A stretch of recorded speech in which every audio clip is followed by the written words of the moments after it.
আমরা রাত 11টার পরে বেশি খাওয়া দাওয়া হয়, কারণ ভাত খুব একটা কেউ খেতে চায় না। এখন মাছ ভাজতেছি, এই মাছ ভাজাগুলো খেয়ে ফেলবো। এগুলো হচ্ছে পোয়া মাছ। এই পোয়া মাছটা খুবই মজা লাগে খেতে, প্রায় সময় আমরা এটা ভেজে খাই। তো বাচ্চারা আসলে দেখা যায় যে 11টার পরে বলে যে ক্ষুধা লাগছে, তখন হচ্ছে হয় নুডলস বানায় খায়, না হলে চিকেন টিকেন থাকলে সেটা আবার ফ্রাই করে খায়। মানে রাত 11টার পরেই তাদের মনে হয় খাওয়া দাওয়াটা বেশি মজা লাগে, খুব এনজয় করে।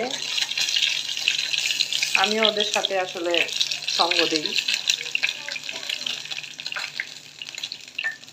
কারণ বাসার মধ্যে আমরা যে কয়জন মানুষ, তাতে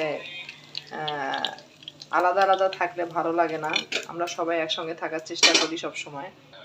তো মাছগুলো ভাজা শেষ, এখন খাওয়ার পালা। খুবই টেস্টি একটা মাছ এই পোয়া মাছ।